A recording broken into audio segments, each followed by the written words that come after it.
Bonjour à tous. Je suis vraiment ravie et aussi un peu fière de vous présenter le tout premier épisode de mon podcast Humano. Humano, c'est un espace où on parle RH autrement. On y explore surtout l'humain. L'humain derrière le travail, derrière les compétences, derrière les postures. On y parle de rapport à soi, de rapport aux autres, de sens, de culture du travail. Bref, de tout ce qui fait les soft skills. Mais sans le jargon RH. Du juste, du vrai, du concret. Je m'appelle Justine, je vis à Montréal et ce podcast est né après une longue période de recherche d'emploi. Une période qui m'a obligée à revoir mes certitudes, à questionner ma posture, à réapprendre la patience. Et surtout à travailler ma confiance en moi. Alors pour ce premier épisode, c'était une évidence. On va parler recherche d'emploi, mais sous un angle différent. On va parler de confiance en soi, de prise de recul, d'introspection, et de comment se remettre en question sans se dévaloriser. Et pour aborder ce sujet, je ne vais pas en parler seule, je suis accompagnée aujourd'hui de Bertrand, qui a travaillé pendant 25 ans en direction financière et 15 ans en tant que directeur financier. Il intervient aujourd'hui en région parisienne en accompagnant les dirigeants, et en particulier les directeurs financiers ainsi que leurs équipes, à renforcer leur leadership, leur impact et leur cohésion. Il le fait à travers du coaching individuel, du coaching d'équipe et des formations sur mesure. Bref, quelqu'un qui s'y connaît très bien, qui connaît très bien les défis humains derrière la performance et les transitions professionnelles. Bonjour Bertrand, Bonjour Justine. merci d'être présent avec moi pour mon premier podcast. Merci à toi de m'avoir sollicité. Je suis aussi très fier, moi, de participer à ce premier podcast. Longue vie. Merci beaucoup. Donc on va rentrer dans le vif du sujet. Ouais. On va commencer avec notre premier point, qui est, tu sais, quand on est plongé comme ça dans le grand bain de la recherche d'emploi, qui est plus ou moins imposé en fonction de ce qu'on a pu vivre avant. On est souvent amené à une réflexion sur ses compétences, sur sa valeur, plus ou moins critique et surtout avec plus ou moins de recul. Comment toi, tu pourrais, là, si tu étais en coaching, comment tu pourrais amener une personne justement à l'inviter à changer son état d'esprit? Alors c'est une vraie question et c'est effectivement un travail qui est pas simple à faire, de changer son état d'esprit. Là, si j'avais un outil à utiliser, hem, peut-être que j'utiliserais cet outil des cercles de Covey. C'est en fait se poser la question de dans ce qui m'entoure et dans ce que je décide et dans ce que je fais et dans ce que je vis, il y a des choses que je contrôle, que je décide. C'est dans ma sphère de contrôle, heu et ça peut être important de savoir ce que je peux contrôler dans cette période de recherche d'emploi, ce qui m'appartient. Il y a une sphère qui est un peu plus grande qui est, hem, la sphère des choses sur laquelle je peux avoir une influence. C'est-à-dire que mon comportement, mes décisions, mes choix peuvent avoir un impact et c'est intéressant aussi de savoir jusqu'où va cette sphère-là, à partir d'où elle commence et jusqu'où elle va. Et ce qui me semble aussi absolument primordial, c'est de savoir ce que c'est que la sphère qui est derrière, qui est celle que je ne contrôle pas du tout, qui est hors de ma portée, sur laquelle je n'ai pas de possibilité d'agir. Et dans cette période de recherche d'emploi, il y a plein de choses sur laquelle, de fait, je n'ai pas la main. La vitalité de l'économie au moment où je suis en train de chercher du travail, de la ville où je vis et cetera. Ça, j'ai pas la main là-dessus. Donc c'est important de se concentrer, de mettre son énergie là où je peux changer, c'est-à-dire ma sphère de contrôle et de laisser tomber, d'accepter de laisser ce sur quoi je n'ai pas la main. Et c'est peut-être une première idée, une première réflexion sur comment changer son état d'esprit dans la recherche d'emploi. C'est très intéressant ce que tu dis parce que souvent, et je pense qu'on est humain et c'est ce qu'on fait souvent, on a souvent tendance à vouloir contrôler ce qu'on peut pas contrôler. Par exemple, par rapport à l'âge, on en parlait la dernière fois. Une personne qui peut avoir 50 ans, souvent, elle peut se prendre un mur aussi parce que les entreprises sont souvent fermées. Et, et viscéralement aussi, c'est compliqué de se dire, bah, je sais que c'est un facteur et je peux rien faire. Ce lâcher prise, il demande aussi une force, tu vois. Il faut aussi, et c'est pas facile de lâcher prise sur des choses qui nous tiennent à cœur aussi. Ouais. Alors, sur l'exemple que tu donnes qui est super intéressant, je peux pas changer l'âge que j'ai. En revanche, je peux décider de changer le regard que j'ai sur l'âge que j'ai. Et ce que ça implique pour moi et ce que je veux montrer. Ça, je le décide, le regard que j'ai, ce que je montre.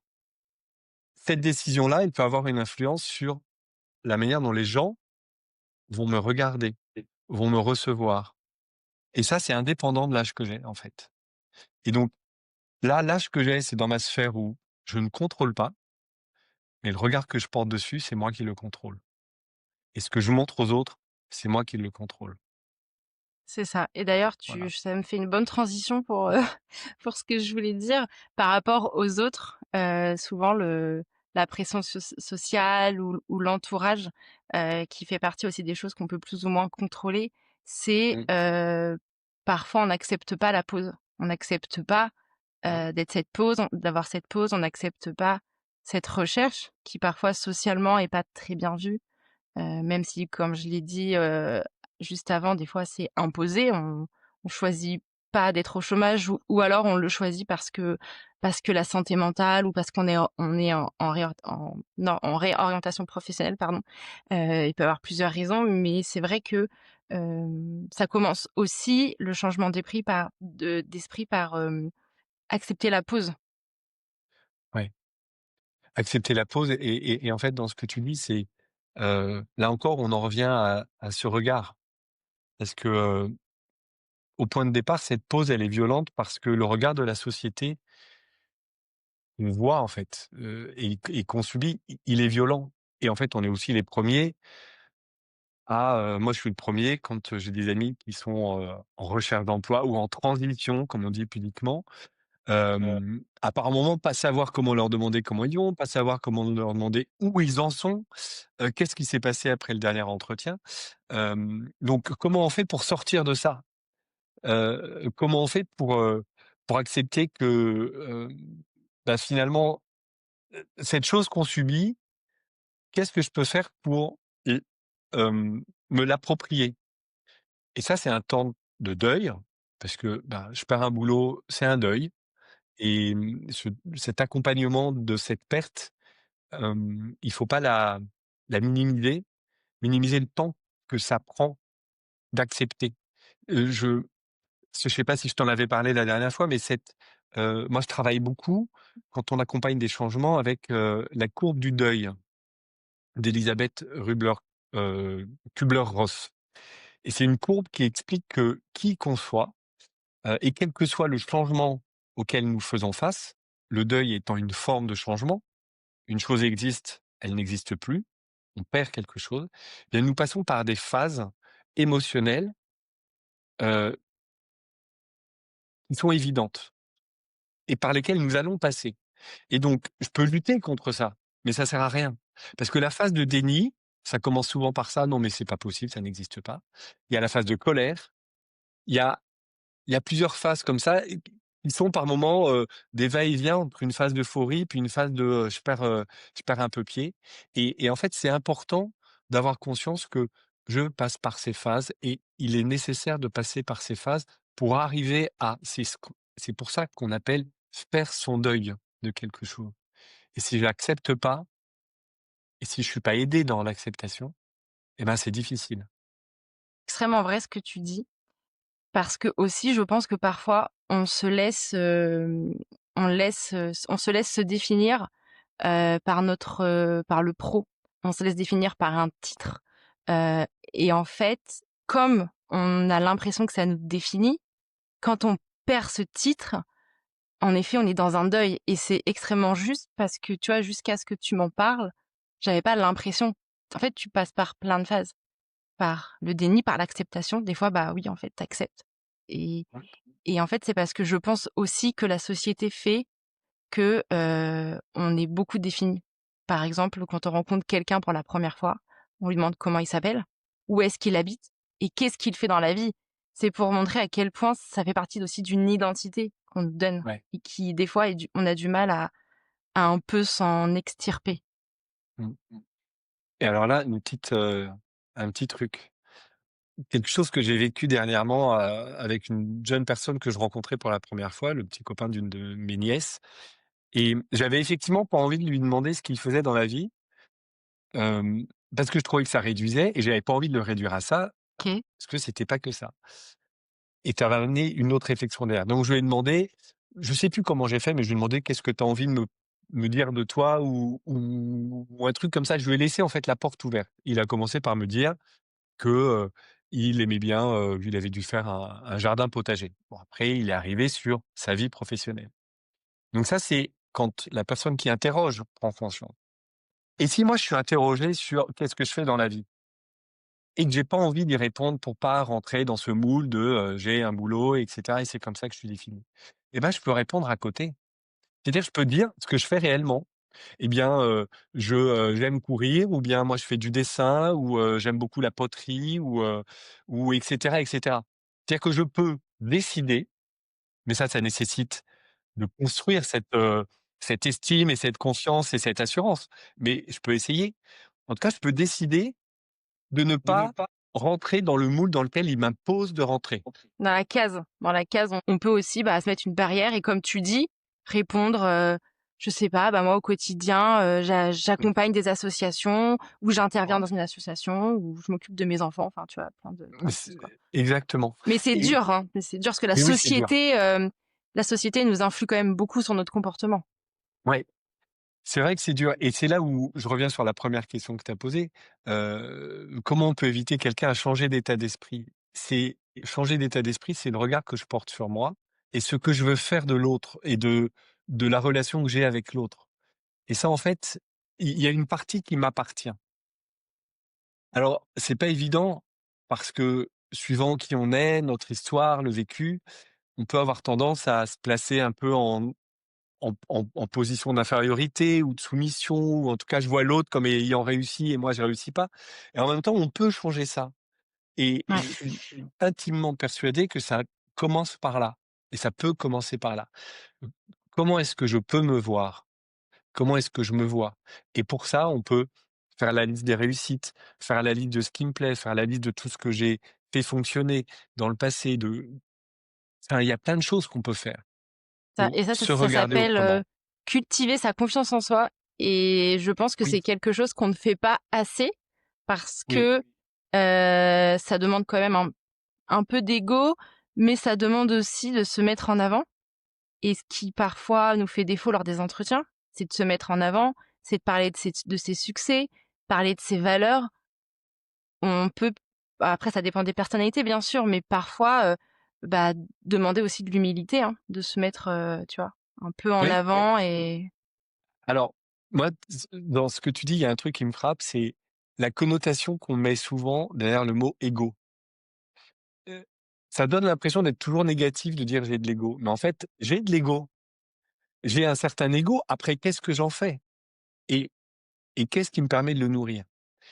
Heu et alors encore un petit truc que j'ai envie de partager sur, la manière dont on peut cultiver la confiance en soi et moi je fais ça depuis quelques années maintenant, je sais plus à quel moment j'ai commencé, mais, en fait depuis que j'ai commencé ma nouvelle activité de coaching et de formateur, en fait je reçois beaucoup de retours, de feedback, heu, de gens qui me remercient, de plein de manières différentes et en fait, systématiquement, ces retours-là, quand ils sont écrits ou quand ils me sont donnés sur des post-it, je les garde ou je les imprime et je les colle dans un cahier.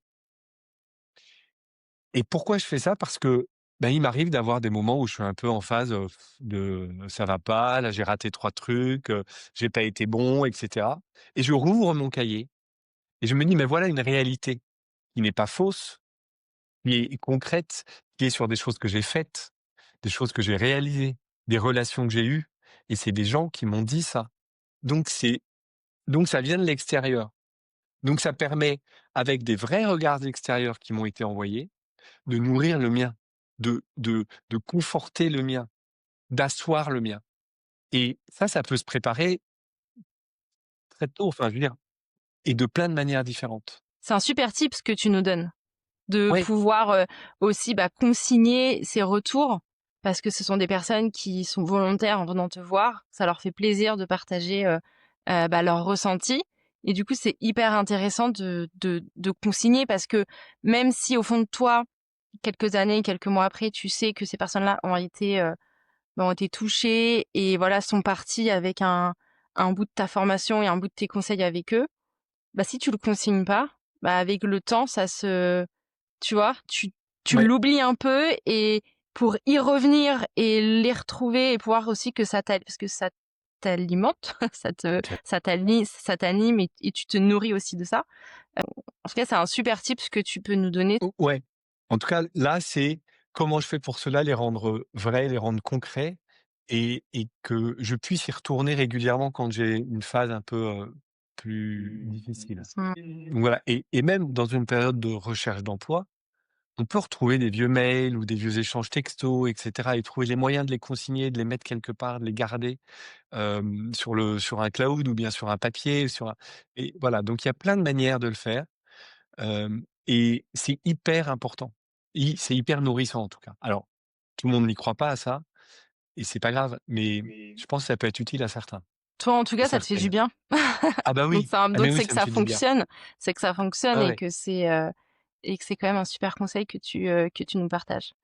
Hem Et du coup, je vais reprendre un petit peu de ce dont on parlait sur, cultiver sa confiance en soi Ouais, et en même temps, je vais faire le parallèle avec ce qu'on disait de ne pas se laisser définir ouais, par le professionnel, par son métier. C'est dans la confiance en soi aussi, ce qui est important, c'est que quand on fait un peu le point sur soi, tu le disais tout à l'heure, en fait, des fois, il faut savoir se remettre à niveau pour éviter qu'il y ait du coup une différence entre, comment je me perçois et comment les autres me perçoivent. C'est ouais. reconnaître ses réussites, ses forces, ses valeurs, ses progrès, mais on peut aussi ouvrir le champ, à la sphère, personnelle. Tu vois, par exemple, une personne, qui a un engagement social très fort dans une association, c'est quand même une réussite, personnelle qui est aussi important à prendre en compte dans la confiance en soi. Oui. Bah, je pense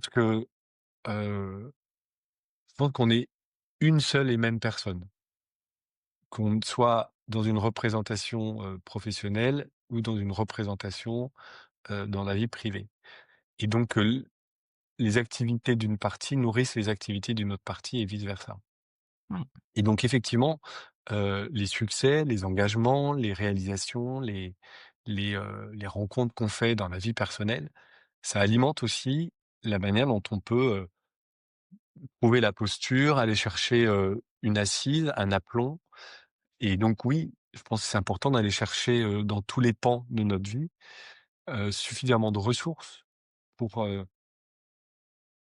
Pour affronter ouais, un oui, c'est peu, ça. Alors j'aime un peu oui, tout ça. Oui, oui. ouais, pour affronter ce moment difficile, effectivement, le moment est difficile quand on est en recherche d'emploi, et c'est important de l'affronter et alors je voulais pas parler d'affronter les recruteurs parce que parler d'affrontement, c'est parler de conflit et je pense pas qu'on soit en conflit. En tout cas, d'être en face et ou d'être, face à un recruteur, en échange avec des besoins qui sont pas tout à fait les mêmes, quoi. Tout à l'heure, tu parlais qu'il fallait aussi, travailler sa posture.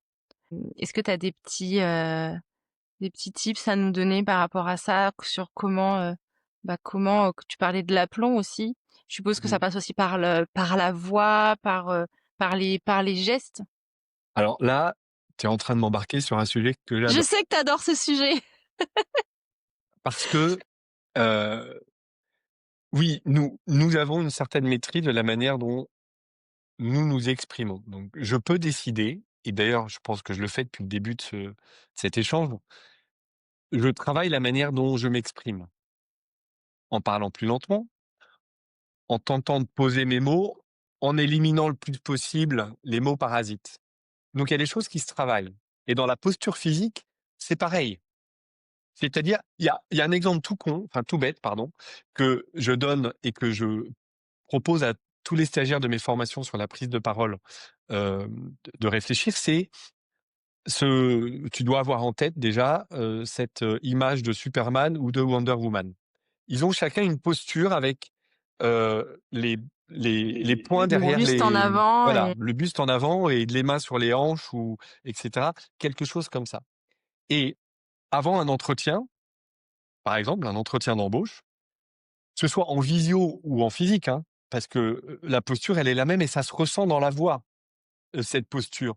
Donc d'ouvrir son torse, ça montre que je suis ouvert à ce qui se passe, OK et ouvrir son son torse, bomber le torse, ça veut pas dire, je suis, un égo et je me prends pour, ce que je ne suis pas. C'est juste dire: «Je suis là, je prends ma place et juste ma place et toute ma place» et se mettre dans cette posture pendant quelques minutes avant, eh bien, ça va envoyer comme message au cerveau: «Je suis bien, je suis fort» et généralement, on dit que c'est le cerveau qui donne des ordres au corps et de temps en temps, en fait, je peux décider par la posture que mon corps prend, que je donne à mon corps, ben, ça va renvoyer quelque chose au cerveau qui va dire: «Ah, mais en fait, là, le corps, il est détendu, il est dans une posture un peu de force, donc j'ai pas besoin de générer cette hormone du stress» et cetera et cetera et cetera et cetera.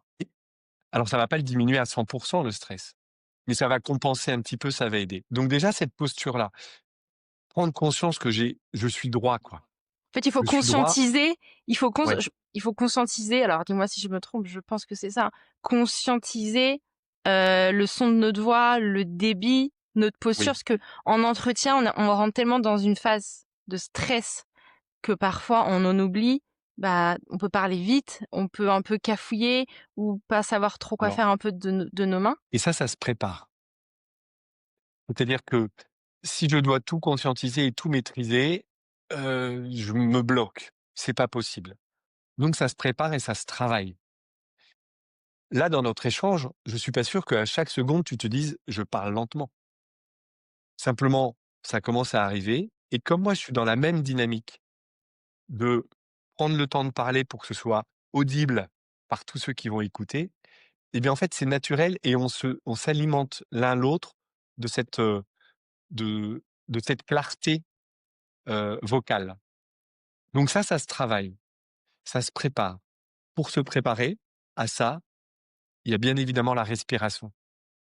La respiration, au début, elle va être primordiale. Et même de parler lentement, ça calme le stress. Ton corps, tout ton corps Exactement. aussi, bah, commence un peu à alors oui, on en parle et c'est facile d'en parler et je pense qu'il faut, comme tu dis, beaucoup s'entraîner et pas hésiter à justement, à reproduire des entretiens, à préparer des présentations de soi-même qu'on connaît par cœur, mais pour nous aider justement à pouvoir, bah, mettre des intonations, des postures. Quand je suis avec un recruteur, qu'est-ce que je veux faire passer comme message? Eh ben, suivant ce que je veux faire passer comme message et je veux faire passer un message de qui je suis, pourquoi je suis la bonne personne pour ce recruteur, ce que je veux leur apporter. Donc pour ça, il faut que je mette toutes les chances de mon côté. Pour mettre toutes les chances de mon côté, que je sois le plus moi-même possible. Donc si je bouge les mains, je bouge les mains. En revanche, si je m'aperçois à un moment donné que je suis en train de m'emballer à cause du stress ou parce que je suis trop enthousiaste, eh ben, je peux en prendre conscience et m'arrêter. Alors je vais pas dire: «Excusez-moi, je m'arrête parce que je suis en plein stress», mais je peux dire: «Excusez-moi, je m'arrête et je prends un verre d'eau» et là, ça me donne une constance acceptable pour reprendre mon souffle, pour faire une mini pause et cetera. Après si je suis en bas, Je te coupe, je suis ouais, désolée, mais j'en parlais avec mon mari la dernière fois et pareil, des fois, quand il a des grosses réunions ou des podcasts et qu'il prend la parole, je dis: «Mais pourquoi tu prends pas un petit verre d'eau à côté de toi?» Parce que comme tu dis, ça te pousse à faire une pause dans ta posture, dans comment tu parles et surtout ça peut éviter, bah, ça peut le stress, ça fait des la bouche un peu sèche et le petit tip, c'est de voilà, c'est de toujours je le dis comme ça, je sais pas si tout le monde le fait ou pas, mais c'est de toujours avoir un petit verre d'eau à côté de soi, qui peut aussi permettre de se réancrer dans dans le moment, au lieu d'être, tu vois, dans le stress, dans: «Je suis en entretien, il faut que je fasse ci, il faut que je fasse ça», le petit verre d'eau, hop. Même quand on est en physique, tu vois, hier, j'avais mon entretien en physique, j'ai demandé un petit verre d'eau avant l'entretien. Il m'a bien servi d'ailleurs, c'est vrai donc oui, donc voilà, petite parenthèse, sur ça. et double parenthèse, tu as demandé un petit verre d'eau. Il avait quelle taille ce verre d'eau? Il était petit comme ça? Or c'est un Donc tu as grand verre d'eau. demandé tu demandé un verre d'eau. J'ai demandé un verre d'eau, oui. Voilà et tu m'as parlé de petite parenthèse. C'était juste une parenthèse. Elle n'était ni petite ni grande, c'était une parenthèse. Tu vois?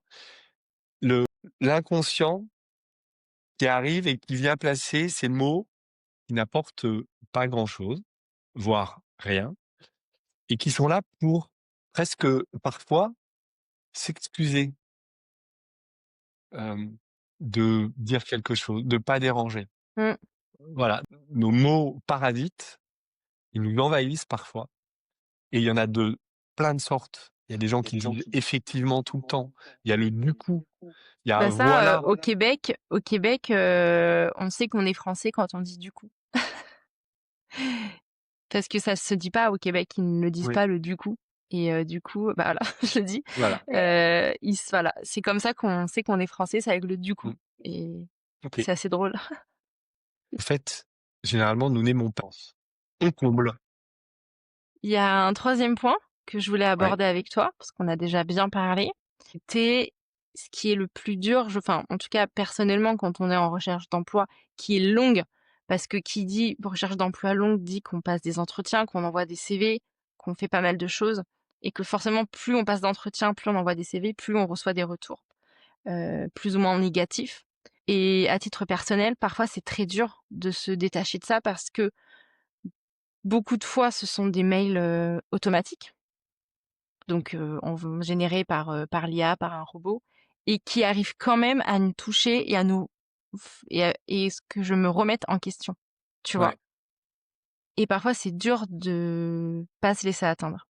Comment comment toi, tu pourrais en tant que coach, justement, nous aider à faire en sorte qu'on puisse réussir à se détacher, tu vois? À avoir un mindset qui soit, voilà, prendre de la distance par rapport à ça? Ouais. Alors déjà, moi, la première étape, ce serait de comprendre que ça a de l'effet et qu'il n'est pas agréable cet effet. Déjà ouais, de le poser et que moi, si quelqu'un me disait ça, je dis: «Mais oui, je comprends» et je comprends que ça puisse être d'autant plus désagréable de recevoir une réponse négative quand on sait que c'est une intelligence artificielle qui nous l'a envoyé et donc en fait, c'est un robot qui me dit: «Merde à toi l'humain». C'est hyper dur.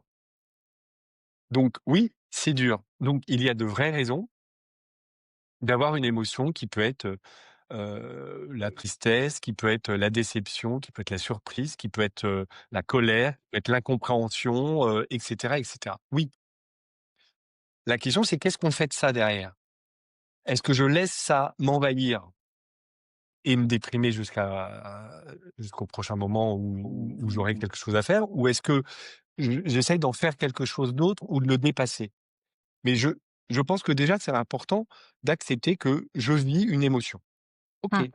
Alors, le meilleur moyen de vivre l'émotion et de la mener à son terme, c'est de l'accepter, peut-être d'en parler, peut-être de l'écrire, peut-être de le verbaliser d'une manière ou d'une autre.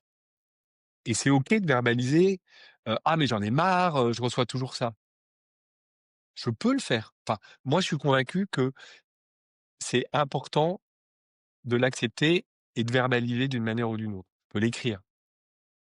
Mais c'est important de ne pas s'arrêter là-dessus. Et pour ne pas s'arrêter là-dessus, moi il y a une chose à laquelle je crois et qui pour moi aussi est très difficile puisque je développe mon activité, donc je cherche des clients qui me disent non. Et en fait, ce que moi je me dis et je me force à me dire, c'est que ils disent pas non à Bertrand. C'est pas moi, mon être, ma personnalité à laquelle ils disent non. Ils disent non au service que je leur ai proposé et qui ne répond pas à un besoin qu'ils ont. Et ça permet de faire la différence entre quelque chose que je vais prendre pour moi personnellement et quelque chose qui va être l'offre de service que j'ai faite. Donc on en revient toujours à le pro ne nous définit pas. On peut pas se définir, par le professionnel, en fait. Oui, oui. On n'est pas défini que par ça et ma vie professionnelle, c'est un contrat que je passe, une offre que je propose et qui est acceptée ou non par quelqu'un ou un besoin de quelqu'un que je remplis ou pas. C'est ça, que mes compétences remplissent et c'est pas mon être et ça, c'est difficile de faire ce chemin-là parce qu'on y revient toujours puisque elle est adressée à moi, ce refus, il est adressé à Bertrand, il n'est pas adressé à Tartampion. Et pour autant, je pense que ça, c'est un travail qu'on peut essayer de faire en coaching ou en accompagnement. Parce que si on a la chance d'être accompagné par, par des cabinets de placement ou quoi, ou des organismes ou par, les France Travail, Ben, ça peut être intéressant de travailler sur, cet élément-là. Et je pense que l'émotion, parfois, il faut aussi ne pas hésiter à la transmettre à l'entourage. Parce que moi, la première, hein, quand je passe des entretiens, par exemple, des fois, c'est le deuxième entretien et je suis excitée. Je me dis, ah, je suis présente d'entretien, genre, je passe au deuxième tour. Et puis finalement, ça se fait pas. Et mon entourage va me dire, alors, c'était comment l'entretien? Des fois, on va un peu balayer. Enfin, moi, en tout cas, personnellement, je balaye un peu en disant, oui, Mmh. bah, je n'ai pas été prise ou autre. Alors que et j'ai essayé de faire ça la dernière fois, de mettre une émotion et de dire: «J'ai pas été prise et je suis un peu déçue quand même d'avoir reçu ce message». Parce que pour moi, je le sentais bien. Tu vois? J'avais passé un bon entretien. J'étais contente de moi, parce que j'avais réussi à bien, me valoriser. C'est quelque chose au départ qui était un peu dur et quand j'ai reçu ce «non», et qu'après il faut le dire aussi à mon mari, par exemple, pas forcément de le dire à la terre entière, mais juste à mon mari, c'est un peu la honte, des fois, de se dire: «Bah, en fait, j'ai pas fait l'affaire, quoi. On m'a dit non», tu Ouais. vois? Et des fois, comme tu dis, je pense qu'il faut juste, c'est un ressenti. De toute façon, personne pourra, le remettre en question. C'est de dire: «Voilà, je suis triste, je suis déçue, en fait, de pas avoir, été prise». Voilà, alors je pense que ce partage auprès des proches, il est important et on a de la chance si on a des proches qui sont capables d'entendre ça. Après ce que tu dis, c'est que, si tu le partages pas, c'est qu'il y a un autre sentiment qui vient, que tu as appelé la honte et celui-là, il est plus difficile à gérer. Parce que cette honte, c'est, par rapport à ce qu'on imagine être le regard que l'autre va porter. Donc c'est une projection, la honte, quelque part. La tristesse, c'est une réalité qui est vécue chez moi et la honte, c'est je ressens un truc par rapport à ce que je projette que l'autre va avoir, va dire, va ressentir et cetera ou ou va juger. C'est un peu lié à ça, voilà. Mais oui et la question, c'est plus difficile de savoir comment, traiter ou, dépasser ce sentiment de honte. La seule manière, c'est de revenir sur comment je me regarde et et là, je vais aborder parce que c'est sûr que j'étais sûr que j'allais les aborder et là, ça vient, mes 4 accords Toltec. Je me suis dit: «Il me l'a pas encore dit» et non, mais c'est génial que tu puisses, que tu nous en parles. C'est génial. Parce que moi, je les ai lus il y a 4 ans ou il y a 5 ans pendant ma formation de coaching et voilà, donc ces 4 phrases-là, qui sont toutes simples et toujours une parole impeccable. Cette parole impeccable, c'est pas uniquement envers les autres, sois juste et sois assertif avec les autres, c'est aussi envers soi-même. Et là, on en revient sur quel regard je porte sur moi. La parole impeccable, c'est aussi quel regard impeccable. Impeccable, c'est dire sans péché, c'est dire juste, pas violent. Donc, comment est-ce que je peux m'envoyer à moi des paroles impeccables? Impeccables. Pour les autres aussi. Et dans cette période, c'est surtout sur moi. Premier élément. Deuxième chose, c'est ne prends pas les choses personnellement. On a dit non à ma candidature. Je vais pas le prendre sur moi, je suis trop nul. Non, ma candidature, ce que je proposais, ne remplissait pas, ne convenait pas. C'est pas moi personnellement. Ça, c'est dur. Et pourtant, c'est quelque chose sur lequel je peux revenir tout le temps, tout le temps, tout le temps. Et moi, je suis pas guéri de ça, hein. Et c'est encore dur, De hein. Ben oui, Ça reste oui, c'est quelque encore chose dur. de dur, Mais hein. plus cette phrase, elle vient, Mmh. plus cette phrase, elle est Plus tu ancrée, t'en détaches. plus j'arrive à prendre le recul. Troisième phrase, c'est, ne pas faire de suppositions. Et c'est là où on en vient à ce lien avec la honte. La supposition, c'est j'imagine ce que l'autre a voulu dire, j'imagine ce que l'autre va penser, j'imagine ce que l'autre a vu, j'imagine, et cetera, et cetera. Je suppose, je subodore, je pense, je crois, et cetera. Tout ça, ça vient polluer et dégrader potentiellement le regard que moi je vais porter sur moi et ce que je ressens. Je vais pas considérer à juste titre ce que je ressens. Donc le 3e accord Toltec, ne pas faire de suppositions et le dernier, c'est fais toujours de ton mieux et faire de mon mieux aujourd'hui en fonction de ce que je vois juste de ce que je suis capable de faire aujourd'hui, ça va pas être la même chose que le mieux de demain, parce que je serai dans d'autres dispositions. Et si je suis capable de me regarder de manière juste, c'est-à-dire impeccable, d'avoir un regard juste et impeccable sur moi, je serai capable de définir mon niveau, le niveau que je peux atteindre ce jour-là. Et le mieux d'aujourd'hui, c'est pas le mieux de demain. Et aujourd'hui, j'ai fait de mon mieux. Je sais que j'ai fait de mon mieux. Demain sera un autre jour, je serai dans d'autres dispositions, j'aurai fait je sais pas quoi, et le mieux sera différent. Et tu vois, ces 4 phrases-là, qui sont toutes basiques, eh ben, il y a pas une semaine où je n'ai pas une application de ces phrases-là, dans ma vie à moi. Oui. Mais c'est hyper intéressant que tu le mettes en relief avec le parcours que peut être la recherche d'emploi. Ça fait vraiment sens à tout ce qu'on a pu dire et à tout ce qu'on peut traverser aussi dans ces moments-là, qui peuvent aussi permettre de remonter, tu vois, à la surface, de Oui. respirer un peu et pas se laisser envahir par le regard des autres, par les paroles, par les suppositions qui parfois, en plus de cette recherche, en plus de tout ce qu'il peut y avoir, bah, parfois, on est un peu, tu vois, là et ce qui fait qu'on redescend au niveau des Ouais, émotions. Donc c'est hyper intéressant. t'en prie. Est-ce que tu veux nous partager encore, petits conseils ou des petites, tips que tu pourrais dire en coaching? Si tu as encore, parce que je sais que là, tu regorges de Alors, d'expertise, mais pour ceux qui aiment aller chercher sur internet, il y a cette idée de l'ikigai. L'ikigai, c'est en fait la recherche de la situation idéale quelque part. Alors, je suis pas un expert, néanmoins, c'est un concept qui est vachement intéressant pour poser des choses et en fait, il y a quatre questions à se poser. Ce que j'aime faire, ce dans quoi je suis bon, heu, les besoins qui existent autour de moi, de quoi on a besoin et heu, qu'est-ce qui peut donner lieu à une rémunération? Ça peut être un outil pour, poser et quand on est un peu perdu, quand on ne sait pas où on va, de poser des choses. Qu'est-ce que j'aime faire? Et qu'est-ce que je sais faire? Ça vient de moi et ce qui vient de l'extérieur, c'est de quoi le monde a besoin et qu'est-ce que le monde est prêt à payer pour une activité? Pour quelle activité le monde est prêt à payer quelque chose?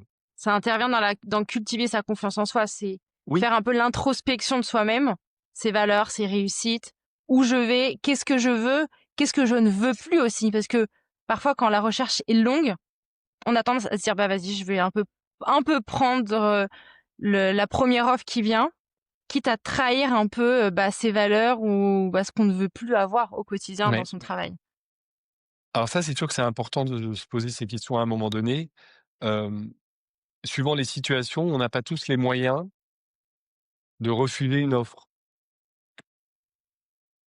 C'est bien de se poser cette question de la hiérarchie des valeurs, par exemple, et en même temps de de garder une souplesse, une liberté par rapport à ça, suivant, les priorités qu'on a et les urgences. Et ça, c'est un travail qui se fait aussi en amont de la recherche d'emploi. Ne pas hésiter à faire Oui, un peu une introspection oui. sur soi, sur Alors là, oui, c'est de toute façon le travail sur soi, qu'on appelle aujourd'hui développement personnel, moi je pense que c'est toujours intéressant de mieux se connaître. Oui, l'introspection, la réflexion sur soi, c'est fondamental, c'est difficile à faire seul parce que, parce que, on prend pas assez de recul, parce le qu'on manque prend de pas de recul. recul, on n'a pas de Mmh, confrontation.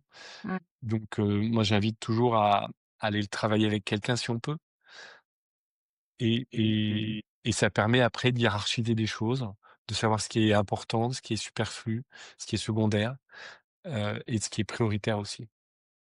Voilà. OK, super.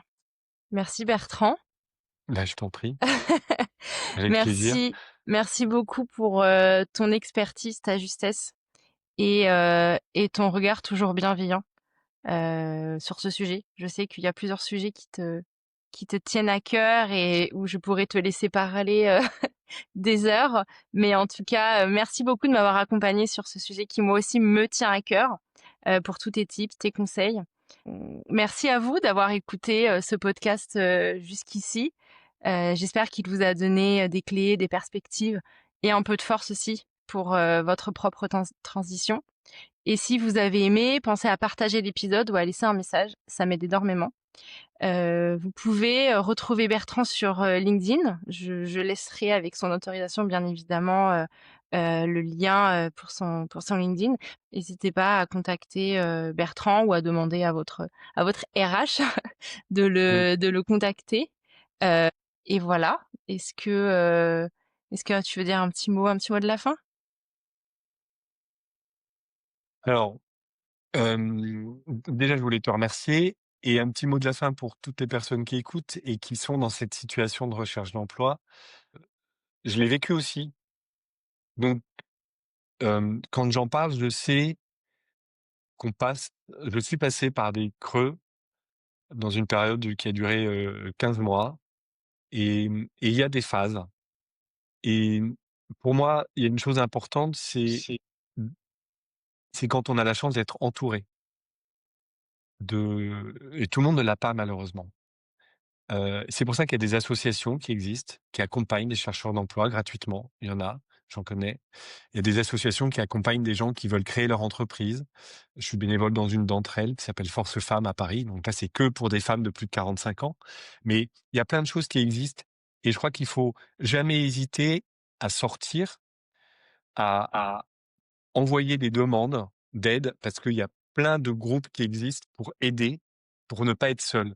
Et quand moi j'ai été dans cette longue période, je suis allé taper à la porte d'une association qui est parisienne, qui s'appelle Dynamique Cadre, qui, hem, remet de l'énergie à travailler en groupe dans sa recherche d'emploi, à partager, ce qui fait qu'on ne se sent pas seul et quand on dit: «On va faire quelque chose», on le fait pour soi et on sait aussi qu'on va rendre compte au groupe avec lequel on travaille et ça, c'est hyper important de ne pas rester seul. C'est important de, comme tu dis, comme je l'ai dit, la honte, de pas rester dans cette honte et de pas oser prendre la main qu'on peut nous offrir. Surtout que parfois, voilà, on n'a pas parlé de santé mentale, mais c'est vrai que tu parlais de deuil aussi, donc ça a un impact aussi sur notre corps, sur notre cerveau. Donc merci beaucoup d'avoir donné les noms des associations. Je les mettrai aussi dans la petite barre d'infos. Si ça peut vous aider, avec plaisir. Donc voilà, merci encore d'avoir écouté ce premier épisode. Merci Bertrand. Et on se retrouve très vite pour un nouvel épisode. En attendant, restez confiants et prenez soin de vous.